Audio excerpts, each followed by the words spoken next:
बिस्मिल्लाहिर्रहमानिर्रहीम, अस्सलाम वालेकुम नाज़रीन, आप देख रहे हैं द लास्ट स्टार। मैं हूँ यासिर रशीद और मेरे साथ हैं सीनियर सहाफ़ी राना मोहम्मद अजीम साहब।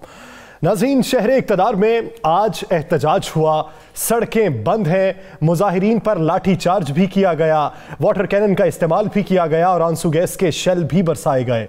और इतनी आंसू गैस की शेलिंग हुई कि मुल्हिका इलाकों में भी सांस में दुश्वारी का सामना रहा। और ट्रैफिक जैम इस तरीके का था कि इंतज़ामिया का कहना था कि शहर इक़्तिदार की तारीख में इस तरह का ट्रैफिक जैम नहीं देखा।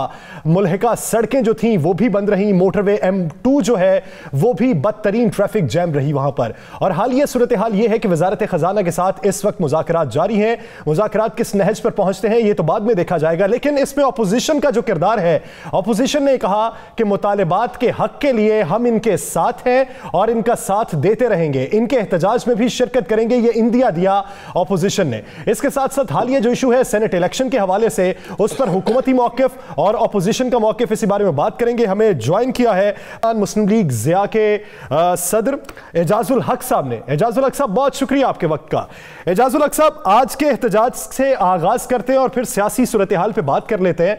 आज के एहतजाज को आप किस नजर से देखते हैं कि मुतालिबात अगर हैं तो उसके हुसूल के लिए, अपना हक मनवाने के लिए, जताने के लिए आप शहरी इक़्तिदार आए, इस पर हुकूमती रवैये को आप किस नजर से देखते हैं और अपोजिशन के मौक़िफ़ पे क्या राय रखते हैं?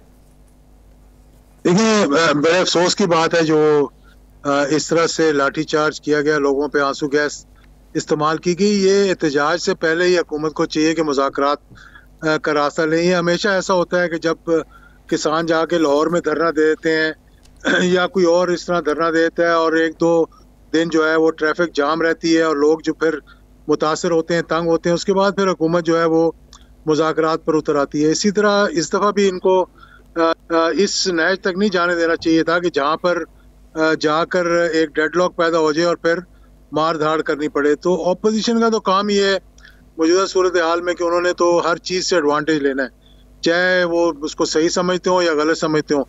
जो चीज़ हुकूमत के खिलाफ जाएगी वो ऑपोजिशन अपने हक में उसको कन्वर्ट करने का कोशिश करेगी। और यही आज भी हुआ है कि उन्होंने फौरी तौर पर इस बात का ऐलान किया कि वो एहतजाज करने वालों के साथ हैं। एजाजुल हक साहब, एहतजाज हुआ, एहतजाज करना एक हक है, जमहूरी हक है। 126 ना दिया, इन्होंने भी एहतजाज किया, उस पर लाठी चार्ज नहीं हुआ, उस पर शैलिंग इस तरह नहीं हुई। अब लाठी चार्ज, शैलिंग, ये सारा कुछ होना क्या हुकूमत के खिलाफ कोई अंदर से कर रहा है, हुकूमत के कहने पे कर रहा है? अगर कहने पे कर रहा है तो फिर अब उनके साथ ये मुज़ाकरात क्यों? पहली बात तो ये राना साहब के ये जो मामलात इस हद तक जब पहुंचते हैं तो लाजमी बात होती है कि कोई ना कोई हुकूमत के अंदर से भी मामलात को सही तरीके से हैंडल नहीं कर रहा होता। माजी में मैंने भी देखा है ये इस किस्म के मामलात जो हुए, ख़ास तौर पर लाल मस्जिद का जब बहुत बड़ा साने हुआ था तो एक तरफ मामला को सुलझाया जाता था और दूसरी तरफ से उनको ख़राब करने की कोशिश की जाती थी। इसी तरह से मौजूदा सूरत हाल में भी मेरे ख्याल में कुछ, या तो वजारत दाखिला जो है वो ज़्यादा कंफर्टेबल हो गई थी लाहौर के एहतजाज के बाद जो उन्होंने इजाज़त दे दी थी, और जब जो ये इलेक्शन कमीशन के बाद इसके सामने जो एहतजाज की इजाज़त दे दी थी, अब वो कंफर्टेबल हो गए थे, इसलिए उन्होंने कहा कि आने दो भाई, हम देख लेंगे, हम निपट लेंगे इनसे भी। तो मैं समझता हूँ कि ये इस मामलात को यहाँ तक नहीं पहुँचने देना चाहिए। वो हुकूमती मामलात भी ख़राब होते हैं और दीगर लोगों को भी बड़ी परेशानी का सामना करना पड़ता है। एजाजुल हक साहब, आप ये देखिए कि अपोजिशन जो है वो अपने नुकात पे इस वक्त मुत्तफिक नहीं हो सकी कि तहरीक अदम एतमाद लाएं, लॉन्ग मार्च करें या इस्तीफों का ऑप्शन इस्तेमाल करें, और इस वक्त मौजूदा सूरत हाल में ये एहतजाज आन पड़ा जिसकी हिमायत का ऐलान कर दिया। तो क्या आप ये समझते हैं कि अपोजिशन को इस एहतजाज से एडवांटेज मिलेगा? देखिए, ये तो अब हुकूमत पर डिपेंड करता है ना कि मुज़ाकरात को किस हद तक और कितनी लचक दिखाते हैं। देखिए, PDM का इत्तेहाद जो है वो इस वक्त उसका शराजा तकरीबन बिखर चुका है और वो किसी एक भी मसले पर मुत्तफिक नहीं है।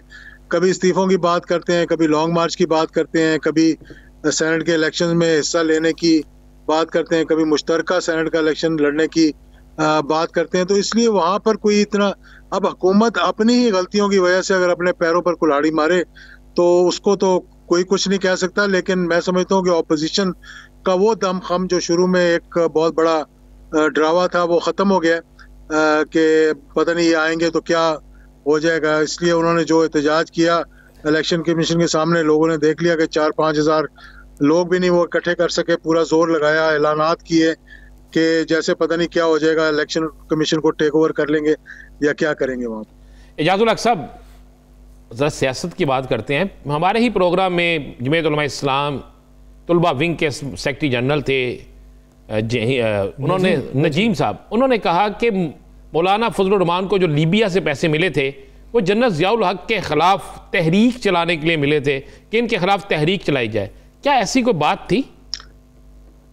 देखिए, हाँ, लाजमी बात है। ये फॉरेन फंडिंग जो थी, ये लीबिया का और मौलाना साहब का बड़ा करीबी ताल्लुक था। मेरे पास कोई शवाहिद तो नहीं, लेकिन अगर उस वाइट पेपर को आप देखें जो उस ज़माने में निकला था तो उसमें इसका थोड़ा बहुत जिक्र ज़रूर था। लेकिन एक मरतबा जो मुझे अगर याद पड़ता है, मैं गलती से नहीं हूँ, तो दुबई एयरपोर्ट पर मौलाना साहब आ रहे थे तो उनको रोका गया और यही करेंसी का मामला था और फिर कुछ देर उनको डिटेन किया गया। फिर हमारी शायद उन्होंने पाकिस्तान किसी से रब्ता किया, हमारी एम्बेसी हरकत में आई और फिर इजाज़त मिल गई उनको ट्रैवल करने के लिए। जिस तरह के न्यूयॉर्क एयरपोर्ट पर लंदन में भी हमारे कुछ सियासतदान करेंसी लेकर जो जा रहे थे, ये जो मौलाना साहब आप कह रहे हैं, ये किस वक्त कब की बात कह रहे हैं? आपके दौर की ये मुस्लिम, जब आप वजीर थे उस दौर में, या जब जनरल साहब थे उस दौर में, या अब पिछले दिनों में?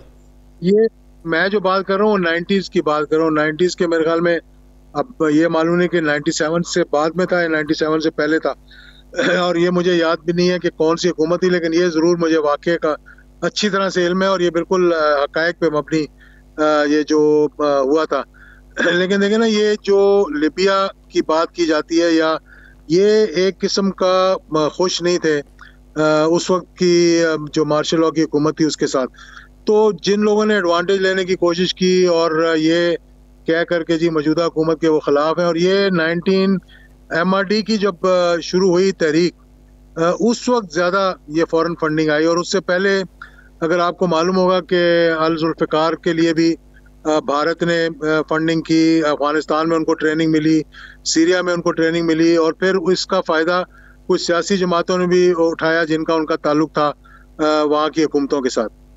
एजाजुल हक साहब, अगर आप समझते हैं कि फंडिंग गैर मुल्की रही है तो अब तक इन पर हाथ ना डालने की वजह आपके जहन में क्या आती है? देखिए, नजरिया ज़रूरत की बात है सारी। अब जब NRO हो गया था उसके बाद तो बहुत से मामला जो है वो ख़त्म हो गए। कौन सी पार्टी है, मुझे एक जमात बता दें जिसने बाहर से जिसको फंडिंग ना मिली हो हुकूमत, बल्कि फौजी हुकूमतों को भी बाहर से फंडिंग इलेक्शंस को करवाने के लिए, इलेक्शन में अपनी जो मनचाही जमातें हैं उनको सपोर्ट करने के लिए। अब मैं उन हुकूमतों का नाम नहीं लेता क्योंकि फिर हमारे जो खारजी पॉलिसी, फॉरेन अफेयर्स के अंदर मुदाखलत जो हो जाती है, लेकिन इसमें तो किसी को शक नहीं है और मेरे पास तो इस चीज़ के शवाहिद भी मौजूद हैं। मुझे मालूम है किस किस जमात को किस किस हुकूमत ने कितना कितना पैसा दिया, और ये बड़ी एक लंबी दास्तान है। जब आपके देखें आप बड़े सीनियर सियासतदान हैं एजाजुल हक साहब, अगर आपको पता है कि किस किस को कितनी कितनी फंडिंग हुई तो उसको बेनकाब होना चाहिए, सामने लाना चाहिए। क्यों नहीं लाते आप? नहीं, सामने तो ये चीज़ें आ जाएंगी। देखें, 1988 के हादसे के बाद ही जब इलेक्शंस होने लगे थे तो उस वक्त की हुकूमत ने जब IGI बनाई तो उसने भी एक दो हुकूमतों के साथ राब्ते किए थे और उनको वहाँ से कुछ फंडिंग आई भी थी और कुछ बाकी मामलात भी हुए थे। फिर उसके बाद जब मोहतरमा वापस आ गई और एक हमला हो गया और उन्होंने पहले कहा कि वो नहीं आएंगी, फिर उन्हें वो ज़बरदस्ती आ गई पाकिस्तान के अंदर, तो फिर जो मियां नवाज शरीफ साहब को भी यहाँ भेजा गया तो खाली हाथ नहीं भेजा गया था। जब भेजा गया था तो अच्छी तरह से उनके साथ मामलात करके उनको भेजा गया था ताकि वो भरपूर तरीके से इलेक्शंस में हिस्सा ले सकें, और जो भी सपोर्ट उनको चाहिए थी फिर बहुत से उनके दोस्तों ने बाहर से उनकी मदद की उसमें। यानी आपका कहना है कि मोहतरमा बेनज़ीर शहीद साहिबा और मियां मोहम्मद नवाज शरीफ जब बाहर से पाकिस्तान वापस आए तो उन्हें भेजा गया और उनको बाकायदा प्लांट करके उन पर पेमेंट लगाई गई, उनको फंड दिया गया कि जाके पाकिस्तान में इलेक्शन जीते। अब यही कहना चाहते हैं? ये बात आपकी बजा है। मैं ये कह रहा था कि जब NRO हुआ था तो उस वक्त ये तय किया गया था, ये बड़े गौर से सुनने की बात है, उस वक्त ये तय किया गया था कि मोहतरमा और मियां नवाज शरीफ दोनों इलेक्शन से पहले वापस नहीं आएंगे और इलेक्शंस के बाद वापस आएंगे। फिर मोहतरमा ने उसको वायलेट किया, वो पाकिस्तान आ गई। आपको मालूम होगा 10 सितंबर 2010 में शायद था कि जब मियां नवाज शरीफ साहब वापस पाकिस्तान आए थे तो सऊदी और लेबनान से हरेरी और सऊदी इंटेलिजेंस के हेड जो थे वो पाकिस्तान आए थे। तो उन्होंने ये कहा था कि भाई क्या वजह है जो हम नवाज शरीफ को वापस लेकर जाएं। तो एक सवाल जो है उस वक्त के किंग ने पूछा था कि क्या मोहतरमा वापस आएंगी कि नहीं आएंगी। तो हुकूमत ने जो उस वक्त परवेज मुशर्रफ साहब की थी, उन्होंने कहा था नहीं वो नहीं आएंगी। तो इस के नतीजे में वो मियां नवाज शरीफ साहब को वापस लेकर गए थे। जब मोहतरमा वापस पाकिस्तान आ गई तो फिर इस बात पे इंसिस्ट किया गया कि पाकिस्तान के वजीर खारजा को वहाँ बुलाया गया, 4-5 दफ़ा कॉलें आई उनकी, फिर वो वहाँ पर गए, फिर उन्हें बताया गया कि अब क्योंकि मोहतरमा बेनज़ीर वापस आ गई पाकिस्तान, इसलिए मियां नवाज शरीफ भी जाएंगे पाकिस्तान। अब इसके साथ साथ जो और बातें वो अब मेरा नहीं ख्याल के वो करने की, लेकिन मैं ये आपको बताना चाह रहा हूँ कि जब वो वापस पाकिस्तान आए तो भरपूर अंदाज में आए थे। बुलेट प्रूफ गाड़ियां भी दी गई उनको, मतलब फाइनेंशियल सपोर्ट भी दी गई, और इलेक्शन में हिस्सा लेने के लिए मामलात भी काफ़ी किए गए उनके लिए। एजाजुल हक साहब, अब आप ये देखिए कि सेनेट इलेक्शन की अगर बात करें तो हालिया जो वीडियोस मंजर आम पे आई हैं और जिस तरह सदारती रेफरेंस पे समात हुई, तो मुअज़्ज़िज़ जज का ये कहना था कि अगर जमहूरियत बरकरार रहती तो सियासत में यूं पैसा ना चलता।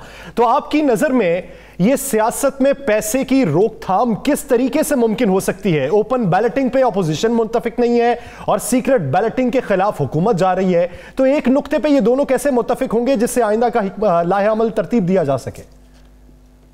देखिए, ये तो पूरा तरीका कार ही तब्दील करना होगा इलेक्शंस का पाकिस्तान के अंदर।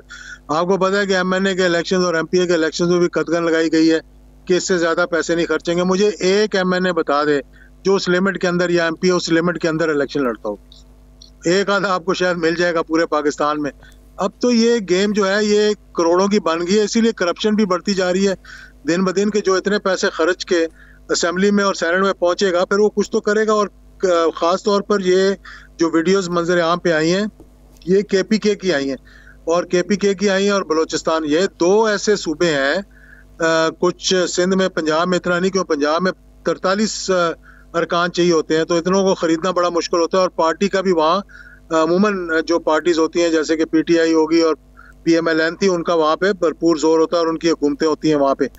ये सूबे ऐसे कमजोर हैं कि यहाँ पर जो लोग जमात से ताल्लुक नहीं भी रखते वो भी जीत कर आ जाते हैं। मैं उनके नाम भी लेकर आपको बता सकता हूँ, लेकिन अच्छा नहीं लगेगा उनके लिए क्योंकि बड़े करीबी हमारे जानने वाले हैं जो कि ना किसी पार्टी में थे, लेकिन दो फैमिली के मेंबर सेनेट के अंदर एट अ टाइम आ गए। और कई लोग ऐसे थे जो कि मतलब पैसा खर्च कर और ये बात तो क्लियर है जी, जो आए हैं आप नाम भी बताएं, अब सारी कौम को पता है सबको, इसीलिए मुझे अच्छा नहीं लग रहा कि मैं किसी का नाम लूं, लेकिन मुझे पता है कि पिछले 1990 से ऑनवर्ड्स, क्योंकि हमने खुद सियासत को बड़े करीब से देखा है, ये चीजें अपनी आंखों के सामने होती हुई हाल है। इलेक्शन रिफॉर्म्स होना जरूरी है, पूरे के पूरे तरीकाकार को तब्दील करना होगा, तभी शफाफियत अमल में लाई जा सकती है। बहुत शुक्रिया एजाजुल हक साहब इस हवाले से अपना वक्त देने के लिए। नाज़रीन, इस पर बात करेंगे एक शॉर्ट ब्रेक के बाद। Stay with us.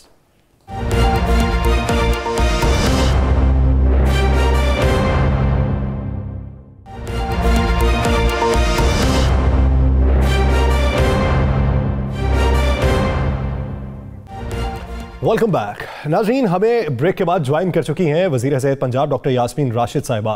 डॉक्टर साहिबा, बहुत शुक्रिया आपके वक्त का।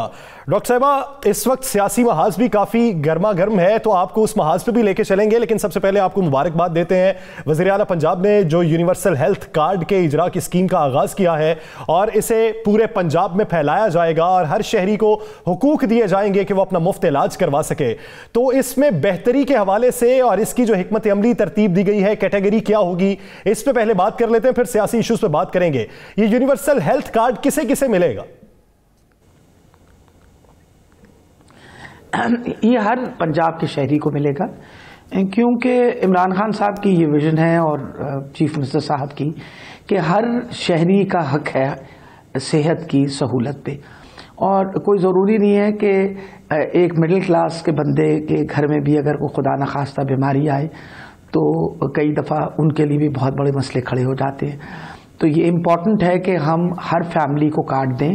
और जो नादरा ने अभी तक हमें इंफॉर्मेशन दी है वो है कोई तकरीबन 2 करोड़ और 93 लाख फैमिलीज़ हैं पंजाब के अंदर, और इंशाल्लाह हर फैमिली को ये कार्ड दिया जाएगा, एक्सेप्ट वो फैमिलीज़ जिनकी ऑलरेडी इंश्योरेंसेस हो चुकी हैं, क्योंकि कुछ ऐसी फैमिलीज़ हैं जिनकी इंश्योरेंसेस ऑलरेडी, जिन अदारों के साथ वो काम कर रही हैं उनकी ऑलरेडी इंश्योरेंस हो चुकी है, तो जिनकी इंश्योरेंसेस नहीं हुई भी उन सबको कार्ड दिया जाएगा। और ये इंशाल्लाह इस तरह दिया जा रहा है। जी बताइए। डॉक्टर साहब, हेल्थ कार्ड जो है ये कहीं सियासी बुनियादों पर तो नहीं होगा, गैर सियासी बुनियादों पर होगा? आपने कहा कि हर शख्स को दिया जाएगा। हर शख्स तक पहुंचने के लिए तरीक़ेकार क्या है? किस तरीके से आप हर शख्स तक पहुंचे हैं? किस तरीके से डाटा इकट्ठा किया गया? जी, मसला ये है कि जिसके पास पंजाब का आईडी कार्ड है, आइडेंटिटी कार्ड जिस फैमिली के पास है, उन सबको ये सहूलत दी जाएगी। डॉक्टर साहब, आप तो दोबारा से बहाल करते हैं, आवाज में कुछ मसाइल का सामना। जब तक डॉक्टर साहब से राब्ता बहाल होता है, राना साहब आप ये देखिए कि इस हेल्थ जो कार्ड है वो एक बुनियादी ज़रूरत है, और पाकिस्तान तहरीक इंसाफ का यह अज़्म भी था कि हेल्थ, एजुकेशन और इंसाफ की फराहमी ये मुमकिन बनाई जाएगी। अगर ये हर फर्द तक पहुंचता है और हर फैमिली तक पहुंचता है तो आप क्या समझते हैं कि कितनी बड़ी कामयाबी है मौजूदा? ये बहुत बड़ी कामयाबी है। देखें, हर घर के अंदर एक फैमिली मौजूद है, हर घर में जो फैमिली मौजूद है उसके कोई ना कोई बीमार होता है। डॉक्टर साहब ने एक बात बड़ी अच्छी की है कि मिडिल क्लास के जो लोग हैं बेचारे, उनको भी चाहिए, किस वक्त उनके पास पैसे भी नहीं होते। अगर ये इनका मंसूबा कामयाब हो गया, अगर हुकूमत पंजाब ने इस पर कामयाबी हासिल कर ली, तो वज़ीर-ए-आज़म पाकिस्तान का वो एक जो पहला ऐलान था कि हर शख्स के घर, हर शख्स को इलाज मुयस्सर हो सकेगा, हर शख्स को तालीम मुयस्सर हो सकेगी, तो पहला स्टेप तो इनका मुकम्मल हो गया। और ये पंजाब क्या पाकिस्तान की तारीख में पहली दफ़ा होगा यासर। आप देख रहे हैं कितने लोग हैं बेचारे जो सरकारी अस्पतालों में दर दर की ठोकरें खाते हैं, जो सरकारी अस्पतालों के बाहर कई रोज़ तक बैठे रहते हैं कि शायद आज बारी आए। जब उन्हें कार्ड मिल जाएगा तो वो प्राइवेट हॉस्पिटल में भी जा सकेंगे, और फिर सरकारी अस्पताल जो है उसको भी बहुत सी उसमें सहूलतें मिल जाएंगी कि सरकारी अस्पताल को पता होगा कि ये जो कार्ड वाला मेरे पास आ रहा है, इसका जितने अखराजात हो रहे हैं, इसका अखराजात जो हुकूमत है वो बर्दाश्त कर रही है। तो ये बहुत सी चीज़ें, बहुत सा सिस्टम ठीक हो जाएगा, और बहुत से प्राइवेट क्लिनिक्स, बहुत सी जगहों पर जहाँ पर गरीब आदमी नहीं पहुँच सकता, वो भी पहुँचना शुरू हो जाएगा अगर ये मंसूबा इनके दौरे हुकूमत में मुकम्मल हो गया। डॉक्टर साहब ने जिस तरह कहा कि 2 करोड़ से ज़ायद लोग हैं, ख़ानदान हैं, और 2 करोड़ से ज़ायद ख़ानदान में अगर ये पहुंच गया जिसके पास पंजाब का शनाख्ती कार्ड हो, बल्कि ये तो होना ये चाहिए, हर सूबे में ये होना चाहिए या सर, सिर्फ पंजाब नहीं, हर सूबे में ये होना चाहिए, क्योंकि पाकिस्तान के हर शहरी को इसकी सहूलत मिलनी चाहिए। हर शहरी जो है वो चाहता है कि उसे सेहत की सहूलत मिले, और सेहत की सहूलत जब उसे मिलेगी तो मैं समझता हूँ वाकई जो एक नया पाकिस्तान जिसका ये इन्होंने वादा किया है वो नया पाकिस्तान यही होगा। राना साहब, जैसा कि वज़ीर-ए-आज़म इमरान खान साहब ने आज एहसास कफालत प्रोग्राम के बारे में भी बात की कि इस पर कोई नहीं उठा सकता, ये जितना शफाफ बनाया गया है, आप क्या समझते हैं कि मौजूदा दौर में और माजी के अदवार में ये जो प्रोग्राम्स चलते रहे, स्कीम्स चलती रही, मौजूदा दौर की स्कीम माजी की स्कीम से किस हद तक मुख्तलिफ है? नहीं यार सर, इसमें तो मैं भी कहूँगा, देखें बड़े बुरे हालात थे लोगों के कोरोना में,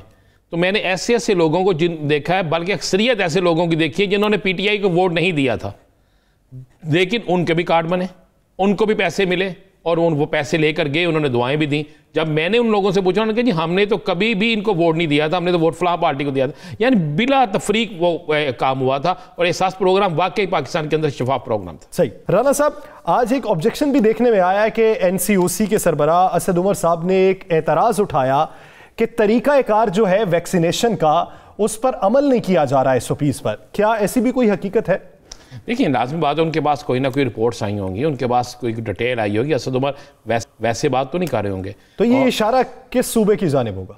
ये मेरा ख्याल है ये ज़्यादा सिंध और बलूचिस्तान की तरफ किया गया होगा। सिंध के हवाले से उन्हें काफ़ी शिकायत भी थी, और ज़्यादा मामला तो थी। अगर पंजाब के हवाले से है तो भी डॉक्टर यास्मीन राशिद जो हैं वो भी इस मामले में हमें क्लियर कर देंगे, लेकिन मेरा ख्याल है कि मेरा अंदाज़ा है कि ये ज़्यादा सिंध की बात हो रही है, क्योंकि सिंध हुकूमत जो है वफाक की तरफ से मिलने वाली किसी चीज़ को भी जो है वो लेने के लिए तैयार नहीं है। डॉक्टर साहब आपसे पूछते हैं, डॉक्टर साहब असद उमर साहब ने आज कहा इजलास में कि वैक्सीन जो है कोरोना वैक्सीन, इसके हवाले से कई जगहों पर शिकायत आ रही हैं कि बिल्कुल रूल्स पर अमल नहीं किया जा रहा, रूल्स के हट के किया जा रहा है। ये आपके सूबे से शिकायत है या किसी और सूबे से? हमारे सूबे से तो बिल्कुल शिकायत नहीं है। वजह यह है कि जब कैटेगोरिकली ये सब ने डिसाइड कर लिया था, जिसमें हम सारे हेल्थ मिनिस्टर शामिल थे, कि हमने सिर्फ पहले हेल्थ केयर वर्कर्स को देनी है, तो अल्हम्दुलिल्लाह हमने पंजाब के अंदर अब तक जो 5,500 हेल्थ केयर वर्कर्स हैं उनको हम ये वैक्सीन दे चुके हैं, लग चुकी है उनको, और इंशाल्लाह 70,000 जो वैक्सीन आई है उनका टोटल हर बंदे का आईडी कार्ड हमने ऑलरेडी जमा करवा दिया, जो सब हेल्थ केयर वर्कर्स हैं, क्योंकि हम इस बात पे यकीन करते हैं कि जब तक सबसे पहले अपने हेल्थ केयर वर्कर्स को हम प्रोटेक्ट नहीं करेंगे तो अनफेयर है कि किसी और को ये वैक्सीन दी जाए। और हमारे हेल्थ केयर वर्कर्स को तकरीबन 3.5 लाख बनते हैं जो बिल्कुल फ्रंट लाइन पे काम कर रहे थे, इसलिए पहले। डॉक्टर साहब एक बता दीजिएगा, क्या ये 5,000 जिन लोगों को लगी है वैक्सीन, इनमें से कोई बीमार तो नहीं हुआ, कोई रिएक्शन नहीं हुआ? नहीं, अल्हम्दुलिल्लाह जी, सबको बड़ा क्लोजली ऑब्जर्व किया गया है और इनमें से अभी तक कोई ऐसा एडवर्स साइड इफेक्ट किसी का भी नहीं आया। हल्का सा बुखार, इसके अलावा किसी ने कोई किसी किस्म की शिकायत नहीं की। तो अल्हम्दुलिल्लाह वैक्सीन हमारी बिल्कुल जो जिस तरतीब में हमें एनसीओसी ने कहा है वो बाकायदा पिन कोड वो इशू करते हैं, उस पिन कोड के मुताबिक वो ये भी बताते हैं कि किस सेंटर में जाके लगवाएं। तो हमने सारे सेंटर्स हर वक्त तैयार रखे हैं और उसके मुताबिक उन सारे अपने हमारे फ्रंटलाइन हेल्थ वर्कर्स को लग रहा है। और जो अच्छी बात है, मैं ये भी बताना चाहती हूँ, इसमें सिर्फ ये नहीं कि सरकारी हेल्थ वर्कर्स जो हैं उनको सिर्फ हम दे रहे, हमारे जो प्राइवेट हॉस्पिटल जिन्होंने कोविड का के ऊपर काम किया है उनके लिए भी बाकायदा 7,000 वैक्सीन जो है उनके लिए भी रखी गई है। फिर जो एम्बुलेंस ड्राइवर्स हैं, जैसे 1122 के आपको पता है मरीजों को लेके अस्पतालों में लाए हैं, उनके लिए अलहदा वैक्सीन है। फिर वो लोग जो लैब के, आपको पता है कॉन्टैक्ट ट्रेसिंग एक बहुत बड़ा अमला जो है वो काम करता है, कॉन्टैक्ट ट्रेसिंग पे लोगों के घरों पे जाके उनके सैंपल्स इकट्ठे करता है, उनके लिए भी वैक्सीन है। तो इंशाल्लाह हमें तो जो सहाफी सारा दिन आपके लिए काम करते हैं, इन लोगों को जाके कवर करते हैं, उनका आपने नाम नहीं लिया डॉक्टर साहब? आप फिक्र ना करें, जिस दिन ये हेल्थ केयर वर्कर्स जो हैं, जो आपको पता है फ्रंट लाइन पे बिल्कुल बीमारी के साथ काम कर रहे हैं, उनकी जब इंशाल्लाह मुकम्मल होगा तो उसके बाद जो हमने अगला शुरू करना है वो आपको पता है कि हर वो बंदा जो 65 साल से ज्यादा जिसकी उम्र है, तो इंशाल्लाह जितने सहाफी 65 साल से ऊपर है उन सबको लग जाएगा। डॉक्टर साहब, आप बुलंद हौसले और अज़्म के साथ इसकी वाफर दस्तयाबी तक हम ये सेक्रीफाइस करने को तैयार हैं। मुल्क व कौम की बेहतरी के लिए फैसले होने चाहिए। डॉक्टर साहब, अब कुछ सियासी और इंतजामी मामलात पे बात कर लेते हैं। आप बतौर सियासी कारकुन क्या समझती हैं कि इस्लामाबाद में आज जो एहतजाज हुआ और जिस तरीके से उसको डील किया गया, क्या तरीका यही होना चाहिए था? देखिए, मेरा ख्याल है जी, मैं क्योंकि एक तो एहतजाज पे मुझे तो कभी भी एतराज नहीं, और मैं हमेशा कहती हूँ एहतजाज करना चाहिए, लेकिन एहतजाज जब तक आप पीसफुल रखेंगे तो तब तक इस किस्म का रिएक्शन, आपको पता है मैं तो बहुत ज्यादा एहतजाजों में सारी जिंदगी शामिल रही हूँ, और हमेशा जब कोई 8-10 बंदे इसको खराब करने की कोशिश करते हैं, अगर पीसफुल एहतजाज होता तो मुझे यकीन है कि इस तरह की कोई बात नहीं होती थी, लेकिन वो पीसफुल की जगह उसको बाकायदा खराब किया गया एहतजाज को। तो दूसरी बात यह है कि देखिए, इसके अंदर ये जो सियासत मिला दी गई है ना, इसके अंदर बाकायदा सियासी वर्कर्स अंदर एंटर करके इन लोगों ने इसको मजीद खराब किया, उसका बुरा असर पड़ा है। लेकिन जहां तक ताल्लुक था, मुझे बड़ी खुशी इस बात की कि इस वक्त नेगोशिएशन चल रही हैं, उनके लोग भी बैठे हुए हैं, हुकूमत के लोग भी बैठे हुए हैं, और मुझे बहुत उम्मीद है कि इंशाल्लाह सोल्यूशन निकल आएगा। देखें, हुकूमत ने तो पहले ही एग्री किया हुआ था कि 40% इंक्रीज इन सैलरी, और ये तो ग्रेड 16 तक के मुलाजमीन के लिए था। फिर आपके सामने अचानक अब ये बात सामने आ गई है कि शायद ये ग्रेड 22 तक की है। लेकिन बात ये है, अच्छा डॉक्टर साहब, इससे जरा आगे चले जाते हैं। जरा एक वीडियो लीक हुई, सबके सामने आई, स्पीकर हाउस के अंदर पैसे दिए गए। आज हुकूमत के खिलाफ अपोजिशन का यह कहना है कि जिस स्पीकर ने स्पीकर हाउस के अंदर पैसे दिए गए वो बड़ी अच्छी सीट पे बैठ गए, जिस वज़ीर आला पे इल्ज़ाम लग रहा है वो भी वज़ीर है, जिनको पैसे दिए गए वो भी वज़ीर थे। तो इस सारे सिनेरियो में आप क्या समझती हैं कि वाकई अगर स्पीकर हाउस के अंदर ये सब कुछ किया गया है तो इस पर क्यों हुकूमती या स्पीकर का अमला मुलव्वस था, स्पीकर हाउस के अंदर के लोग मुलव्वस थे कि तरीके इंसाफ के कोई अहम लोग मुलव्वस थे? मेरा ख्याल है जी, इम्पोर्टेंट ये है कि मेरा ख्याल है तरीके इंसाफ ही एक ऐसी पार्टी है और उसका चेयरमैन ही एक ऐसा लीडर था जिसने, आपको पता है कि 2018 के इलेक्शन के अंदर जब पता चला कि इस किस्म की कोई बात है, तो आपको पता है हमारे 20 लोग जो थे उनको उससे पार्टी से फारिग किया गया था। इस तरह का एक्शन आज से पहले कभी किसी ने नहीं लिया। और इमरान खान साहब पहले दिन से, आपको पता है कि हम इस बात पे बिलीव करते हैं कि सेनेट की इलेक्शन हमेशा मतनाज़ा इस वजह से रही ये हमेशा कहा गया कि उधर हॉर्स ट्रेडिंग होती है, पैसे चलते हैं। और ये बात मिसाक जमहूरियत जो इन्होंने चार्टर ऑफ डेमोक्रेसी लिखा था, उसके अंदर इनका अपना एक क्लॉज था जिसमें उन्होंने कहा था कि ji it should be an open election, particularly जो सेनेट का इलेक्शन है। हमारा सबसे, आपको पता है, अपर हाउस है और जितनी साफ और शफाफ इसकी इलेक्शन होगी उतनी बेहतरी आनी। डॉक्टर साहबा, उन्होंने तो बतौर उस वक्त पार्टी चेयरमैन एक्शन लिया और उन कारकुनान को पार्टी से निकाल दिया गया, लेकिन अब बतौर वजीर आजम, तब की बात छोड़े, तब शवाहिद मौजूद नहीं थे, अब तो वीडियोस भी मौजूद हैं, तो उन अराकीन ने जिन्होंने पैसे लिए उन पे तो एक्शन लिया जा रहा है, तो जो पैसे दे के सेनेटर बन गए अब मिसाल कायम करें, सेनेटरशिप खत्म करवाएं, उनकी पूरा केस चलाएं। जी मेरा ख्याल है अगर ये आई है सामने, आपका क्या ख्याल है, इमरान खान साहब छोड़ देंगे उनको? सबसे बड़ी बात आपके सामने है कि वहां के जो कानून के वजीर है उन्होंने ऑलरेडी अपनी रेजिग्नेशन दे दी है। और मैं ये आपको बात बता दूं कि यही पार्टी है जो अपने लोगों के खिलाफ इमीडिएटली एक्शन लेती है। कभी आपने किसी और पार्टी को देखा है? आज मुझे आप तारीख में बता दें कि कभी किसी और ने कभी एक्शन लिया? बल्कि यही काम, अगर आपको छांगा मांगा की सियासत याद हो और ये सारी बातें, ये तो काम इन्होंने शुरू किए थे। ये जो पैसे चलाने वाला काम है, अब आप मेरी इलेक्शन, मेरे जैसे मैं अपने आप को एक मिडिल क्लास का बंदा कहती हूँ, आपको पता है कि दुनिया का मुश्किल तरीन काम था मेरे लिए इलेक्शन लड़ना। तो मेरे से प्रोग्राम से पहले वो फरमा रहे थे इजाजुल हक साहब, तो मैं आपको बताना चाहती हूँ, मैं तो अपनी बाकायदा, आपको पता है, गली गली फिर के एक एक दरवाजा खटखटा के वोट मांगती थी। मैं तो वोट खरीदने की पोजीशन में नहीं थी, लेकिन मुझे पता है कि मेरे ही भी इलेक्शन में किस तरह वोट खरीदी जा रही थी। ये इस तरह की जो बातें सामने आती हैं वो बड़ी तकलीफें होती हैं। और मेरा ख्याल है कि सेनेट के इलेक्शन के लिए जो डिसीजन दी गई है बहुत अच्छा ऑर्डिनेंस है। हमें बाकी भी हर तरीके से इलेक्शन के अंदर तरमीम लानी चाहिए ताकि ये जो पैसे की खेल है ये खत्म हो, वरना हमारे जैसे लोग जो हैं उनके लिए तो इसी तरीके से भी सियासत में आना मुश्किल होगा।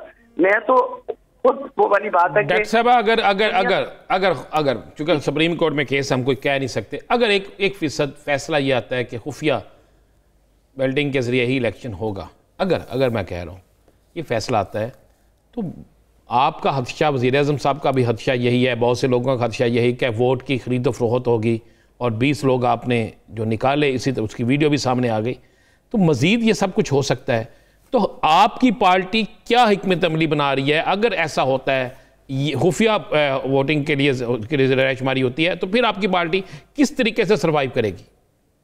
देखिए जी, मेरा ख्याल है जो अहम चीज़ है वो ये है, इतना इम्पोर्टेंट है कि इन चीज़ों की निशानदेही हो रही है। लोग अब बहुत ज़्यादा एहतियात करेंगे और हिफाजत करेंगे, और हमें भी पूरी कोशिश करनी चाहिए कि जो हमारे इस वक्त जो सेनेटर्स जिनके नाम करेंगे मुकर्रर, वो हमारे वो लोग होंगे जो पार्टी के साथ एक हमदर्दी रखते हैं, जो पार्टी का साथ दे चुके हैं। ये खरीदो फरोख्त जो होती है, ये सबसे ज्यादा, मैं वो क्या कहूँ, मुझे तो इतनी तकलीफ होती है जब इस तरह की मैं चीज देखती हूँ। इंशाल्लाह हर किस्म का एहतियात किया जाएगा और हर किस्म की हिफाजत की जाएगी। लेकिन ये मैं बताना चाह रही हूँ आपको कि अगर सुप्रीम कोर्ट ने डिसीजन दे दिया, तो ऑलरेडी हमने कहा है कि then we can not do anything about it, will die, it will according to जो ऑर्डिनेंस, उसके बारे में ऑलरेडी ये बात कही जा चुकी। किसी तरीके से भी हम सुप्रीम कोर्ट को डिफाई नहीं करेंगे। लेकिन मैं अपने एक्सपीरियंस से ये बता रही हूँ, मैं 3 इलेक्शन लड़ी कि पैसे के साथ, पैसे के बगैर लड़ना इलेक्शन मुश्किल तरीन का होता है, तो नेचुरली। लेकिन अगर ये ट्रेंड हम नहीं लाएंगे कि हम लोग वोट मांगनी सीखें और वोट खरीदनी बंद करें, तब तक मैं आपको यकीन से कहती हूँ कि हालात कभी असेंबलियों के बेहतर नहीं हो सकेंगे। वो लोग जो वोट खरीद सकते हैं, they will continue coming into the assembly। तो मेरा ख्याल है कि हमें सिर्फ सेनेट की इलेक्शन नहीं, वैसे सारे इलेक्शन प्रोसेस को जो है उसको उसकी अच्छी तरह जांच पड़ताल करके और उसके अंदर वो तब्दीलियां लानी चाहिए ताकि साफ शफाफ इलेक्शन हो और आइंदा मतनाज़ा इलेक्शंस ना हो, वरना तो हर मरतबा उसी तरह शोर मचता रहेगा और हम ये शोर सुनते हैं। यानी बल्दियाती इंतखाबात, बाई इलेक्शन, जनरल इलेक्शन और सेनेट इलेक्शन, सब सतह पे, हर फॉर्म्स पे शफाफियत को यकीनी बनाना ज़रूरी होगा, तभी बेहतरीन कानून साजी हो सकती है, तभी किसी इशू पे सब स्टेक होल्डर्स मिल बैठकर बेहतरी का फैसला सर अंजाम दे सकते हैं। बहुत शुक्रिया डॉक्टर यास्मीन राशिद साहिबा इस वक्त देने के लिए। नाज़रीन, आज शाहराह दस्तूर पर जो हंगामा हुआ और जिस तरह से उन्हें डील किया गया और जिस तरह से रिएक्शन दिया गया मुजाहिरीन की जानिब से, ज़मीनी हक़ाइक़ क्या कहते हैं, उनमें कौन से अफराद मुलव्वस थे, इसी पर बात होगी एक शॉर्ट ब्रेक के बाद। Stay with us.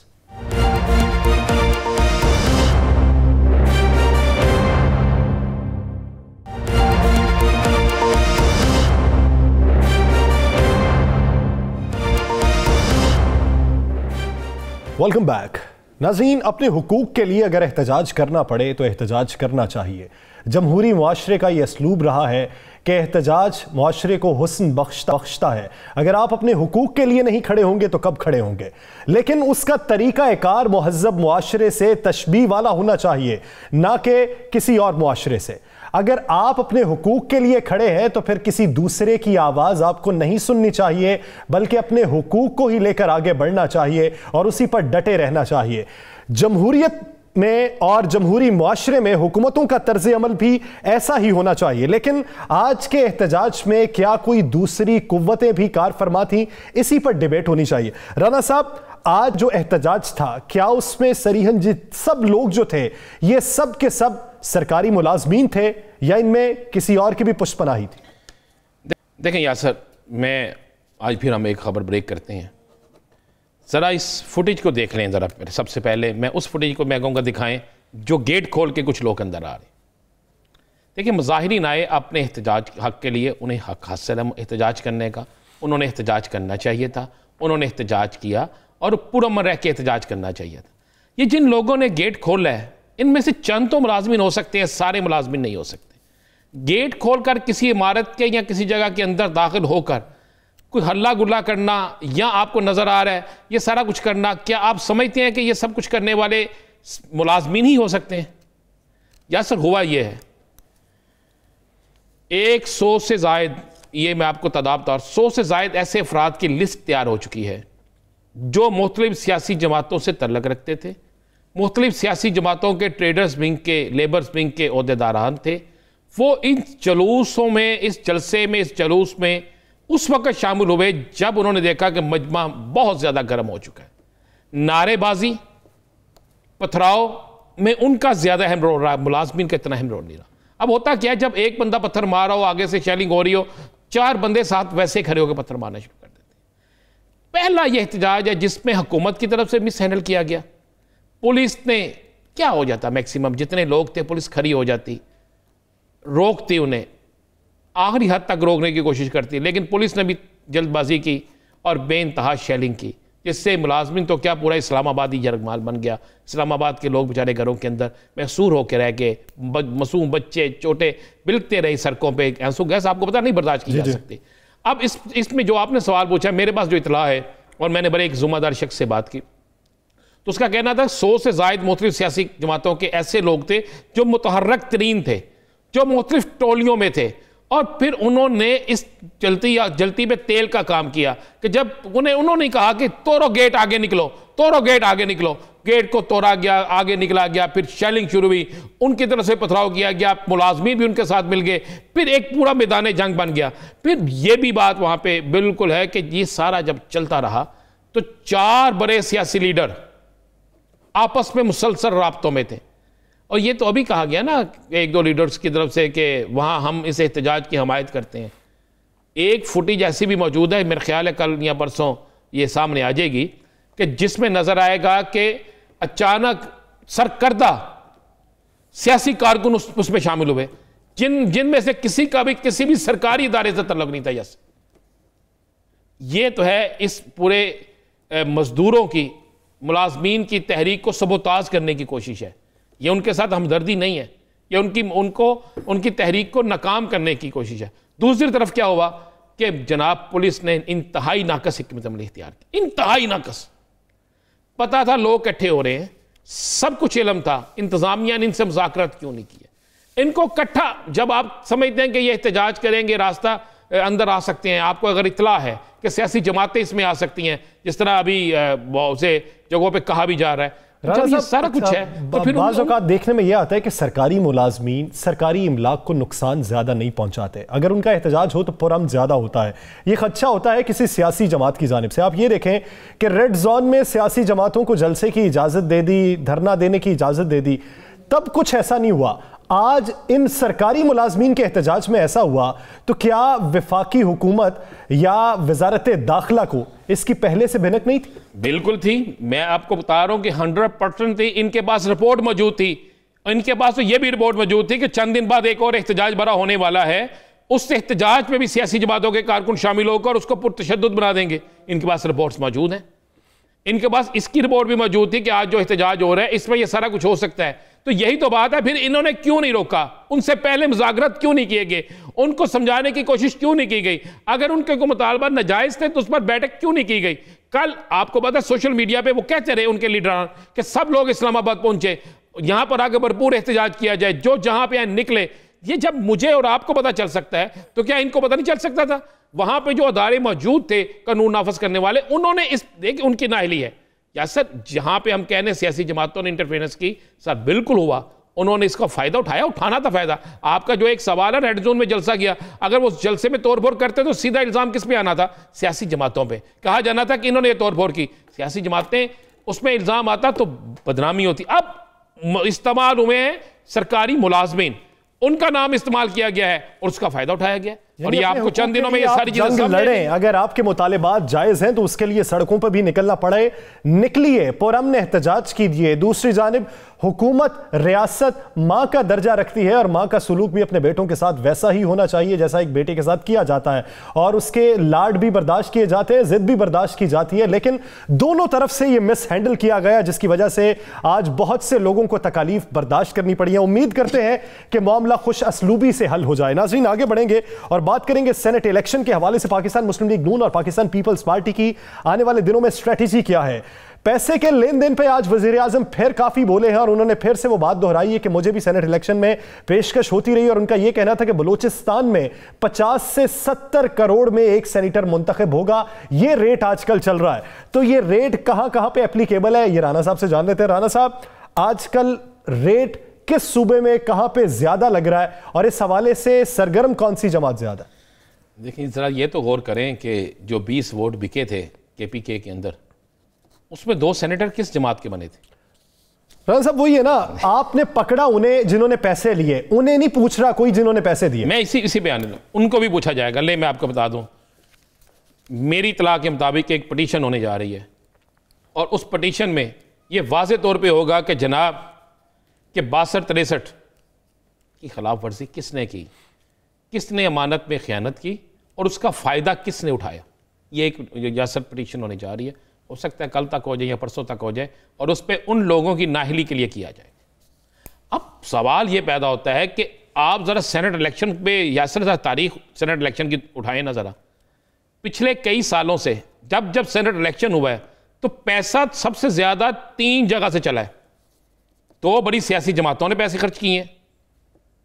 मैं जमातों का नाम लूँगा तो पहले वो कहते हैं कि जनाब आप हमें टारगेट करते हैं, मैं तो टारगेट नहीं कर रहा। 2 बड़ी सियासी जमातें हैं, एक ताल्लुक पंजाब से, एक का सिंध से है, जो इक़्तिदार में रही है, सीधी यही बात कर लेते हैं, ठीक है। और 2 बल्कि 3 खानदान ऐसे हैं जिनका किसी सियासी जमात से तल्लुक ही नहीं रहा, लेकिन क्या कमाल है, वो आते हैं इलेक्शन में, सेनेट इलेक्शन में आते हैं, वो दूसरे इलेक्शन में नहीं आते, पैसे खर्च करते हैं, सेनेटर बनते हैं, उसके बाद मौजें लग जाती हैं और हर हुकूमत में हर शख्स के वो करीब होते हैं। ये इसी तरह हुआ है। अब खान साहब ने तो कह दिया, हमारे वज़ीर आज़म साहब ने, कि 50 करोड़ 60 करोड़ तक, मेरी इत्तला के मुताबिक 80 करोड़ रेट निकला है ये बलूचिस्तान में, बलूचिस्तान का, और 28 करोड़ केपीके में। लेकिन अब सब इंतजार पता क्या कर रहे हैं? सुप्रीम कोर्ट के फैसले का। अब कुछ लोग बददुआएं दे रहे हैं, कुछ की आसें उम्मीदें जो हैं वो ख़राब हो गई हैं, और कुछ जो हैं वो खुश हैं। कुछ खुश हैं कि ये नहीं होना चाहिए, सुप्रीम कोर्ट के फैसले के बाद ये रेट ऊपर जाएगा। ये भी मैं आपको बता दूं, अगर सीक्रेट बैलेटिंग, अगर सीक्रेट बैलेटिंग पे आया तो, अगर ओपन बैलेटिंग पे आया तो फिर इस वक्त तो कहते हैं अगर सीक्रेट बैलेटिंग हुई तो फायदा ज्यादा हमें होगा। देखें किसको होता, फिर जो ये सामने आएगा आपके नजर आ जाएगा। लेकिन मैं आपको फिर बता दूं, मैंने कल भी कहा था, मैं अब भी ये वसूख से कह रहा हूं और मैं चैलेंज से कह रहा हूं कि जब वक्त आएगा हम उसे साबित भी कर देंगे कि जनाब दुबई में जो लोग जाके बैठे हैं वो किसको किस तरह पैसे देंगे, ये भी सारा कुछ तय हो चुका है। चले, अब इंतज़ार हो रहा है कि थोड़ा सा इंतज़ार हो रहा है कि जब मैं एक और ख़बर देता चलो, आज मुस्लिम लीग नून के अंदर एक बड़े ग्रुप ने जिसका शहबाज शरीफ से तल्लक है, उसने मियाँ नवाज शरीफ तक ये पैगाम पहुँचाया कि मियाँ साहब इसकी मुखालफत ना करें ओपन बेल्ट की, अगर आपने मुखालफत की तो सबसे ज़्यादा नुकसान आपका होगा और हाँ आपको ये नुकसान नहीं लेना चाहिए। चले इंतजार करते हैं सुप्रीम कोर्ट की तरफ से ऑर्डर क्या मौसूल होते हैं, हुक्मनामा क्या जारी होता है और उसके बाद सूरत हाल किस हद तक तब्दील होती है। नाज़रीन, बात पीडीएम की करेंगे कि पीडीएम आइंदा की हिकमत अमली तरतीब देने के हवाले से क्या प्लान कर रही है और सोच विचार क्या जारी है, सिफारिशात क्या मुरतब की जा रही हैं। एक जानिब इलेक्शन कमीशन ऑफ पाकिस्तान ने 3, 4 और 5 तारीख दे दी है कि इनमें से कोई एक तारीख सेनेट इलेक्शन के लिए मुख्तस कर दी जाएगी, तो उन्हीं दिनों में लॉन्ग मार्च के हवाले से भी सोचा जा रहा है, तो सेनेट इलेक्शन की तैयारी भी चल रही है। तो दोनों सूरत हाल में चलेगा क्या, सेनेट इलेक्शन के लिए तगोदो चलेगी या आज़ादी मार्च और महंगाई मार्च के लिए चलेगी? राना साहब, कौन से नुक्ते पे मुत्तफिक होंगे? अभी तो सिर्फ सेनेट इलेक्शन, मैं तो आप भी इस बात पे कायम हूं कि सेनेट इलेक्शन और उसके बाद फिर मार्च की तरफ देखा जाएगा। लेकिन अभी हो क्या रहा है मैं आपको वो बता देता हूं। पीडीएम के अंदर कुछ लीडरों ने ये फैसला किया है कि 26 मार्च को लॉन्ग मार्च हो या महंगाई मार्च होता है या नहीं होता, उससे पहले जिस तरह आज इस्लामाबाद में हुआ है और इसके बाद भी 4 बड़े एहतजाज होने जा रहे हैं यासर, इसी महीने में 4 बड़े एहतजाज इस्लामाबाद की तरफ होने जा रहे हैं। उन चारों बड़े एहतजाज को, रैलियों को, जलसों को, जुलूसों को, जो भी आप नाम दे लें, अपोजिशन कहती है उनको इस्तेमाल किया जाए, उसको मूव बनाया जाए और अपने एहतजाज के पास अपने मार्च से पहुंचने से पहले पहले इसको इस तरीके से इस्तेमाल किया जाए कि ताकत भी किसी की, लड़ाई भी किसी की, अपना पैसा खर्च किया जाए, अपने कुछ लोग बीच में भेजे जाए, वहां पर जाकर सियासत चमकाई जाए और उससे फायदा हासिल किया जाए। यानी किसी की और गिलास किसी और की गिरी गई, फायदा कोई और लेगा, यह फैसला हो चुका है। सेनेट इलेक्शन से पहले मैं कहता आ रहा हूं कि यही सारा कुछ होगा। सेनेट इलेक्शन के बाद मुझे मार्च जो है मार्च की तरह होता नजर नहीं आता। मार्च जरूर होगा, लेकिन वो मार्च होगा जो बिल्कुल सादा सा होगा, जिसमें किसी की भी तवक्को, किसी की ख्वाहिश जो है वो पूरी नहीं हो सकेगी। यानी हुकूमत के खिलाफ जंग जो है उसे प्रॉक्सी वॉर की शक्ल देने की कोशिश की जा रही है कि यानी आमने सामने से ना लड़ा जाए, बल्कि इसमें किसी को फरीक बनाया जाए, सहूलतकार बनाया जाए और फिर अपने मकासद हासिल किए जाए। नाज़रीन, दीगर इश्यूज पर बात करेंगे। एक शॉर्ट स्टे विद अस।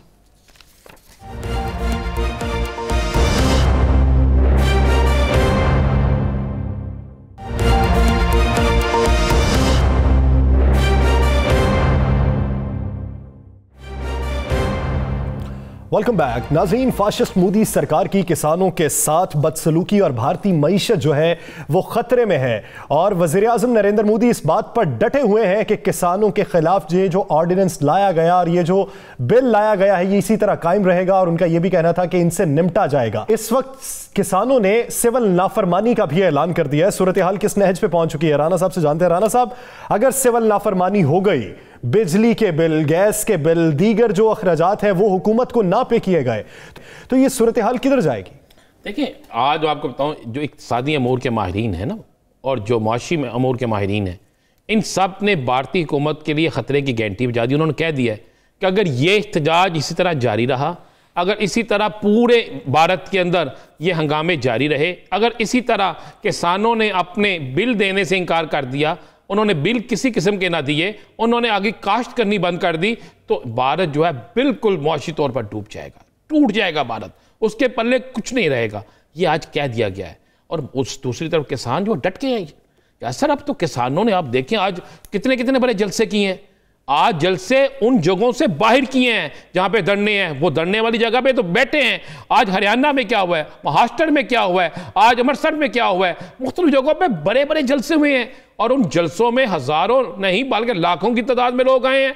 उन्होंने नारेबाजी की है और उन्होंने कहा है कि हम कहां से बिल देंगे, हमारे पास खाने को नहीं है, हमारा अनाज हमसे छीना जा रहा है, हमारी मेहनत हमसे छीनी जा रही है, हमारी जिंदगी हमसे छीनी जा रही है, हमारे घर, हमारी जमीनें, सब कुछ हमसे छीना जा रहा है, तो हम कहां से देंगे। तो आज उन्होंने फैसला कर लिया कि ना वो बिजली के बिल देंगे, ना वो गैस के बिल देंगे, ना वो पानी के बिल देंगे, ना वो उसके बिल देंगे, टेलीफोन के बिल देंगे। उन्होंने कहा हम किसी का बिल अदा नहीं करेंगे क्योंकि हमारे पास है ही नहीं।